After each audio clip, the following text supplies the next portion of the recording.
I was usually a pretty good student in school, especially in seminary. And I remember back a couple of years ago as I was approaching graduation from Mount Angel, we'd been in lockdown for the previous year and a half and had been working really hard. And because time was getting short for those of us who would be ordained after graduation, we had a lot on our plates. But there was one class in particular that required a paper on the practical insights that we had gained as a result of the time that we had spent in our assigned parishes. Now, mine that year happened to be right here at St. Rose, right over on 54th and Alameda. Well, because we were in lockdown, we were unable to go to our parishes on the weekends. And so as a result, most of us had no real practical insights. So we resisted writing those papers. Now, the truth is that anything that we might have submitted would have probably have been acceptable, even just a few sentences. But I was stubborn and I kept putting it off until it was too late. And that class became the only blemish on my record at Mount Angel. And it sticks out like a sore thumb to me because it represents the only C grade I ever got in seminary. And I think the only reason that I didn't fail that class was because they knew that that would be unjust, because we didn't have the opportunity to get away in order to do the paper in the first place. Still, it's a blemish on my record and I'm not proud of it, and there's nothing I can do about it now. Well, in our gospel today, Jesus is telling us that we are accountable and responsible to God for what we do in this life.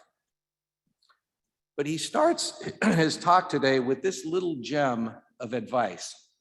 He says, "Do not be afraid any longer, little flock, for your Father is pleased to give you the kingdom." Now, actually, that translation is pretty weak. The original Greek that Luke wrote in sounds more like this: "The Father has determined to give you the kingdom." Jesus is telling us that God really desires, in the strongest of terms, to give us, his people, the absolute best that he can offer. And we're to take that as an absolute given. He means what he says. It's ours for the asking. And he goes on to say that any impediment, any blockage of that gift to us will come entirely from us, because God wants us to have that gift, and he'll give it to us unless we don't want it. He advises that putting things off, procrastinating like I did with that paper at Mount Angel, will not serve us well. And that in the end, when he comes for us, it will be best for us that he should find us doing our work and not constantly relaxing and eating and drinking and being merry like the rich man we heard about in last week's gospel. He's clear about that. If we do that kind of thing, we risk not having a place in the kingdom that God has promised us. So we need to be watchful and prepared. And that means that we have to live in a consistently moral and obedient way, and we should always be ready to give an account to God of how we have lived. Jesus is in effect saying that our true destiny is not here on this earth. We're just passing through. And today, he says that the best thing we can do with our wealth, with the blessings that we have been given, is to share them with the poor and the less fortunate. And these kinds of actions become, or are converted into, a kind of heavenly credit, treasure in heaven. And this treasure will survive the barrier of death. In other words, we are responsible and accountable for the welfare of others, and especially for the poor and the disadvantaged. And of course, we are accountable to God. Now, I should add that this responsibility to God does not stand in opposition to our understanding that God has determined to give us the kingdom. Jesus is not telling us a pie in the sky fable, but he is confirming that God is very, very generous. So what does that mean in practical terms? Well, first of all, we have to understand that the true Christian is one who holds a great desire within to be with God and with our brothers and sisters who are or will be with him as well. He's also saying that the truly poor are those who have no desire for God at all, no desire to move forward toward Jesus and our ultimate encounter with he who is our true life, joy, and happiness. The next thing is this. There are a couple of questions you can ask yourself from time to time as kind of a self-evaluation. The first question is this: do I have a heart that is genuine and burning with a desire for God, or do I sometimes fake it?